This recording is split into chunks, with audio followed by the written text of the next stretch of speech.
అంటే తమిళ్ సాంగ్స్ పాడతారా, వింటారా? తమిళ్ అర్థమైతే వింటాం, చూస్తాం. పాటలు పాడే అదే వర్క్ అయితే చేయాలి ఇప్పటిదాకా తమిళ్ సాంగ్స్ మీద. సో ఎవరు ఇష్టం ఇక్కడ మ్యూజిక్ డైరెక్టర్ తెలుగు ఇండస్ట్రీలో? తెలుగు ఇండస్ట్రీలో చాలా మంది ఉన్నారండి, అట్లా స్పెసిఫిక్ గా ఎవరు లేరు కానీ అందరు మంచిగా. జస్టిన్ బీబర్ సాంగ్స్ వింటారా? ఏం సాంగ్ ఇష్టం జస్టిన్ బీబర్? ఎందుకంటే ర్యాప్ ఇటువంటి ఇంగ్లీష్ సాంగ్స్ ఎక్కువ వింటా అన్నారు కదా, అందుకోసం చాలా సాంగ్స్ నేను లాంగ్వేజ్ పట్టించుకోను. రష్యన్ సాంగ్ వింటా ఒక్కొక్కసారి. వాట్ డు యు మీన్ వచ్చా Justin Bieber, what do you mean song? పాడడం అయితే వద్దండి, అది కరెక్ట్ ఉండదు. నేను అయ్యో సింగిల్ తర్వాత ఇంకేంటివి? రీసెంట్ ఒక మూవీ సైన్ చేసిన as a music director. So నేను మా డైరెక్టర్ కలిసి ఒక మూవీ వచ్చింది అన్నమాట. సేమ్ తావుదంకి ఎవరైతే డైరెక్ట్ చేశారో అతనే అనమాట ఈ మూవీకి డైరెక్టర్. సో త్వరలో మంచి అప్డేట్స్ రాబోతుంది దాని గురించి. అండ్ ఇంకొక పెద్ద సింగర్ తో కూడా రాబోతుంది ఆ సాంగ్. ఆ సింగర్ ఎవరంటే అది ఓకే అయిపోతే మాకు ఇంకా నాటు నాటు కాంబో చేసినట్టు. ఇంకా పెద్ద సింగర్. ఇంకా ఆల్రెడీ రాహుల్ సిప్లిగంజ్తో చేసినాం. ఇప్పుడు ఎలా అనిపించింది రాహుల్ సిప్లిగంజ్ గారితో? కైండ్ హార్టెడ్ పర్సన్ అండి, చాలా మంచి నన్ను ఆదరించారు. అంటే మీరు సెలెక్ట్ చేసిన సాంగ్స్ కూడా యూత్ టార్గెటెడ్ గా ఉంటాయి. అవును, మందు తాగదామని, సింగిల్ గా ఉందామనేసి. అవును. సో అంటే ఇది ఈ యొక్క ఏమంటాం ఈ పంతా ఎంచుకుందాం అనుకున్నారా మీరంటే? ఇది ఈ యాంగిల్లో వెళ్తే బాగుంటది అనేసా? రీచ్ ఎక్కువ, ఈ జానర్లో వెళ్తే రీచ్ ఎక్కువ ఉంది మనకి. సో పీపుల్ ని ఎంటర్టైన్ చేస్తున్న ఒక ఫీల్ అయితే ఉంది. అదొక బ్లెస్సింగే కదండి, ఇంకొకరిని ఎంటర్టైన్ చేసేయడానికి. అంటే రెడ్డి గారి అమ్మాయితో మీకు జోష్ వచ్చింది? లేదు, దానికంటే ముందు నేను మోర్ దాన్ 100 సాంగ్స్ చేసినాను కదండి. 100 చేశారు. రెడ్డి గారి అమ్మాయి ఒక లెవెల్ కి తీసుకెళ్ళింది, అది చాలా మందిని పరిచయం చేపించింది ఆ సాంగ్ వల్ల. బట్ ఇప్పుడు తాగుదాం వచ్చి ఇంకా దానికి మించేసింది యాక్చువల్గా యాజ్ అ ఆర్టిస్ట్. సో ఇంతకుముందు 100 సాంగ్స్ పైన పాడారన్నారు కదా, దాంట్లో మ్యూజిక్ డైరెక్టర్ దాంట్లో ఏం సాంగ్స్ అంటే దీనంత పాపులర్ కావడం ఏమున్నాయి? దీనంతా చాలా ఉంది, మిలియన్స్ లో. అంటే 1 మిలియన్, 2 మిలియన్, 5 మిలియన్ కూడా కొన్ని ఉన్నాయి. బట్ అది హిందీ సాంగ్స్ కూడా ఎక్కువ చేసిన అనమాట మ్యూజిక్. ఇంకా మరి అంటే ఫ్యూచర్ లో ఇంకేమవుదామని? మ్యూజిక్ డైరెక్టర్ లాగానే అవుదామని. మ్యూజిక్ డైరెక్టర్ అంటే స్క్రిప్ట్ అంతా మీరు రాసుకొని చేస్తారంటే డైరెక్షన్ కూడా చేద్దామనా, లేకుంటే వీడియో డైరెక్షన్, మూవీ డైరెక్షన్? లేదు, ఓన్లీ మ్యూజిక్ డైరెక్షన్. అంటే ఎందుకు అడుగుతున్నాను అంటే మీరు యాక్టర్ కూడా ఇన్ని రోజులు ఓన్లీ మ్యూజిక్ డైరెక్టర్ తెర వెనుకున్నారు. అంటే ఇప్పుడు ఈ తాగుదాం సాంగ్ తో స్క్రీన్ పై కూడా వచ్చారు కదా, సో అందుకోసం అడుగుతున్నాను. ఎలా ఇంట్రెస్టింగ్ అనిపించింది, ఆసక్తి ఎందుకు వచ్చింది స్క్రీన్ పైన కనిపిద్దామని? అది మోర్ దాన్ 8 years వర్క్ చేసిన, అందులో వాల్యూ లేదు బిహైండ్ ది స్క్రీన్ ఉండడం వల్ల.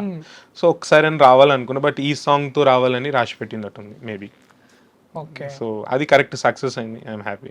పాపులర్ సాంగ్ కదా, అంటే మా వాళ్ళ నుంచి కాల్స్ వచ్చి మా సినిమాకి చేయమని వచ్చినాయి. యాక్చువల్గా లిరిసిస్ట్ కి ఎక్కువ వచ్చింది అనమాట కాల్స్, మంచి మ్యూజిక్ డైరెక్టర్ దగ్గర నుంచి. సో వర్క్ ఆన్ అవుతుంది, జరుగుతుంది ప్రాసెస్. అండ్ కొన్ని మూవీస్ కూడా వచ్చింది రీసెంట్ గా. ఇప్పుడు ఒక సైన్ అయినా కదా, అది కన్ఫర్మ్ అయిపోయింది ఆ మూవీ యాక్చువల్లీ. ఇంకా కొన్ని మూవీస్ మాట్లాడారు, so waiting for the confirmation. ఇప్పుడు ఈ ఇన్స్టాలో టాప్ 10 లో ఉందన్నారు కదా సాంగ్, అవును, అది ఎలా అయింది? అంటే అది క్రికెట్ సీజన్ అనమాట యాక్చువల్ గా. ఒక క్రికెట్ ప్లేయర్ సిమిలర్ గా నాలాగానే ఉన్నారనమాట. సో సంజు శాంసన్ లాగా నేను ఉన్నా అని చాలా మంది సంజు శాంసన్ ఏదో సాంగ్ చేసిందని అప్పుడు వైరల్ అయిపోయింది అనమాట ఆ సాంగ్ యాక్చువల్. సో ఇన్స్టాగ్రామ్ లో టాప్ 10 వెళ్ళింది, టాప్ 50 లిస్ట్ ఒకటి ఉంటుంది ఇండియాలో, దానిలో టాప్ 10, టాప్ 8 లో వెళ్ళింది అనమాట ఆ సాంగ్. సో అక్కడ నుంచి సాంగ్ ట్రెండ్ అనేది స్టార్ట్ అయింది, అలా వైరల్ అయిపోయింది. అండ్ సన్నీ లియోని కూడా రీల్ పెట్టేసింది, ఒక రీల్ అట్లా.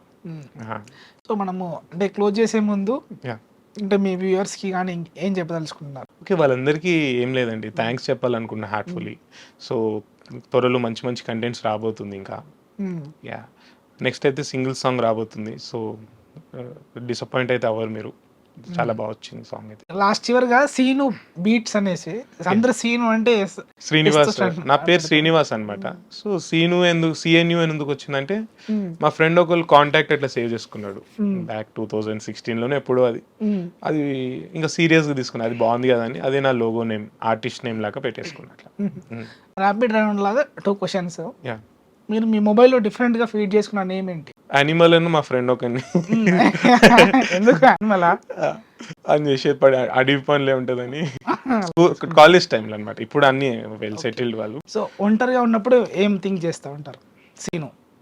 ఒంటరిగా అంటే సాంగ్స్ గురించి ఆలోచిస్తా. ఇంకా ఒంటరిగా ఉన్నప్పుడు నేను ఎప్పుడు ఒంటరిగానే ఉంటా. సో సాంగ్స్, మ్యూజిక్ అంతే. ఓకే, సీను తాగుదాం పాట పాడండి, ఓవరాల్ గా పాడి లిరిక్స్ డిస్కస్ చేద్దాం.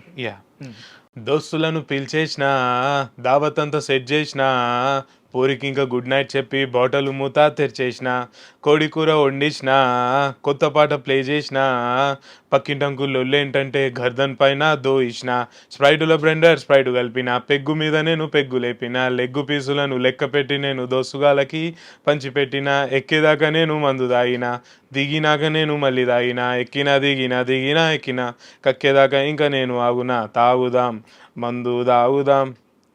ఓకే, ఇది పల్లవి వరకు ఓకే. సో చరణంలో అంటే రెవెంజ్ ఓరియంటెడ్ గా చేశారంట. అది ఏం లేదు, మా లిరిసిస్ట్ సజెస్ట్ చేశాడు అట్లా చేద్దామని, నేను కూడా గోవా అని చెప్పిన. ఇంకా చరణం పాడి చెప్పండి అది ఎలా రెవెంజ్ తీర్చుకున్నారు. మత్తుల మునుగాలియాలా, బీరుతో స్నానం చెయ్యాలా, లెక్కలు అన్నీ తేల్చాలా, నా తిక్కను చూడు ఇయాలా, నిన్నటి బాధలు మరవాలా, రేపటి భయం మిడవాలా, ఈ క్షణం ఎంజాయ్ చేయాలా, ఇక తాగి ఊగిపోవాలా. అంటే ఇట్లా పగ తీర్చుకున్నారు అనమాట. అంటే తొక్కేసిన వాళ్ళనా లేకుంటే ఎట్లా ఎవరు ఇది అందరికీ కామన్, ఇది అందరి లైఫ్ లో ఎవరో ఒకళ్ళు ఉంటారు బిట్రై. సో అందరూ యాక్చువల్ నాకు కూడా అట్లా అయింది. సో దాన్ని అట్లా లెక్కలు తేల్చేస్తారనమాట. అంతే. ఇప్పుడు తేల్చేస్తారా నార్మల్ గా? పాటతోటి తేలిపోయి అది ఒక మళ్ళీ ఉండిపోతుంది ఒక రిగ్రెట్ నాకు, అరే అన్నట్టు. ఏం లేదు, ఇప్పుడు ఈ ఆలోచన లేకుండా నేను ముందుకు వెళ్ళిపోవచ్చు. సో అంటే ఒక రైటర్, ఒక మ్యూజిషియన్ అనేవాడు ఇట్లా కూడా పగ తీర్చుకోవచ్చు వాళ్ళ చేతుల్లో. ఇది హిప్ హాప్ కల్చర్ అనమాట. యాక్చువల్ గా హిప్ హాప్ అంతే ఉంటది. సో అసలు ఏంటి ఇది హిప్ హాప్ ఏంటి, ఫోక్ ఏంటి, సినిమా మ్యూజిక్ ఏంటి, అసలు ఏంటి డిఫరెన్స్ హిప్ హాప్ కి నార్మల్ మ్యూజిక్ కి? హిప్ హాప్ అంటే మ్యాక్స్ రిథమ్ అండ్ పోయిటరీ అనమాట. ఇంకా యాక్చువల్ ఫోక్ కూడా సిమిలర్ టు హిప్ హాప్ అనమాట. యాక్చువల్ అది కూడా ఒక దగ్గర జరిగే విషయాన్ని చెప్తున్నారు, అది మన ఓన్ స్లాంగ్ లో. సో హిప్ హాప్ ఇంకా ఫోక్ అనేది సిమిలర్ గా అనిపిస్తుంది నాకు. ఫోక్ అనేది ఇప్పుడు సినిమా సాంగ్స్ కూడా బీట్ చేసి వెళ్తుంది.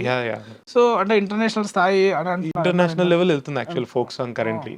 ఇది ఫ్యూచర్ లో దీన్ని ఆక్యుపై చేసే అవకాశం లేదంటారా? ఇప్పుడు అప్పుడప్పుడు మీ పరిస్థితి ఏంటి, మ్యూజిక్ డైరెక్టర్లు కానీ సింగర్స్ కానీ? అంటే ఓన్లీ ఫోకే ఎక్కువ వెళ్ళిపోతుంది. అంటే ఫర్ ఎగ్జాంపుల్ గా ఈ మూవీస్ లో ఈ పాటలు ఉండవు, ఇంగ్లీష్ మూవీస్ లో వాళ్ళకి పర్టికులర్ అంటే సపరేట్ గా ఆల్బమ్స్ ఉంటాయి, మూవీలో ఏం బ్లెండ్ అయి ఉండవు. సో మనకి ఈ ఇండస్ట్రీలో ఎట్లా ఉంటాయి, తెలుగు ఇండస్ట్రీ కానీ ఈ సౌత్ ఇండస్ట్రీలో. ఒకవేళ ఆ పరిస్థితి వస్తే కనుక అప్పుడు పరిస్థితి ఏంటి? అంటే దాంతో అడాప్ట్ చేసుకోవచ్చు మనం. అట్లా ఏముంది, అడాప్ట్ అంటే ఇంత అవకాశాలు వస్తాయా, ఇంత ఆపర్చునిటీ ఉంటాయా సింగర్స్ సింగర్స్ కానీ లిరిక్సిస్ట్లకు కానీ మ్యూజిక్ డైరెక్టర్లకు కానీ? ఎందుకు ఉంటాయి, దాంతో మనం అడాప్ట్ చేసుకోవాలి, అప్డేట్ అయిపోవాలి ఇంకా, అంతే. ఓకే, మనం ఇక్కడ సర్వైవ్ కావాలంటే ఎప్పుడు మనం రీసెర్చ్ చేస్తూ ఉండాలి, సెల్ఫ్ స్టడీ చేస్తూ ఉండాలి. మ్యూజిక్ నేర్చుకున్నారా మీరు? నేను ఏం నేర్చుకోలేదు, టెక్నికలీ ఐఎమ్ స్ట్రాంగ్. ఒక కాన్సెప్ట్ మైండ్ అనుకుంటే అది నేను తీసుకురానికి నాలెడ్జ్ ఉంది. అంటే ఎలా ఎక్కడ నేర్చుకోలేదు ప్రోగ్రామింగ్? అంటే ప్రోగ్రామింగ్ చేస్తున్నారంటే పర్ఫెక్ట్ మ్యూజిక్ డైరెక్టర్ ఎవ్రీథింగ్ చేస్తున్నారంటే, సో అంటే ఏ గురువు లేకుండా ఎలా నేర్చుకున్నారు మరి మీరు? ఇంటర్నెట్ గురువు, మొత్తం ఇంటర్నెట్ సాయం నుంచి నేర్చుకున్నా. మామూలు టైం పాస్ కి యూజ్ చేసుకోకుండా ప్రొడక్టివ్ కూడా యూజ్ చేసుకోవచ్చు ఇంటర్నెట్ యాక్చువల్గా. అంటే ఇప్పుడు ఇంగ్లీష్ పాటలే కాకుండా తెలుగు పాటలు కూడా వింటారు కదా, ఈ మధ్య చాలా సాంగ్స్ రిలీజ్ అయినాయి, చాలా స్టార్ సాంగ్స్ రిలీజ్ అయినాయి. సో ఏ పాట బాగా అనిపించింది మీకు?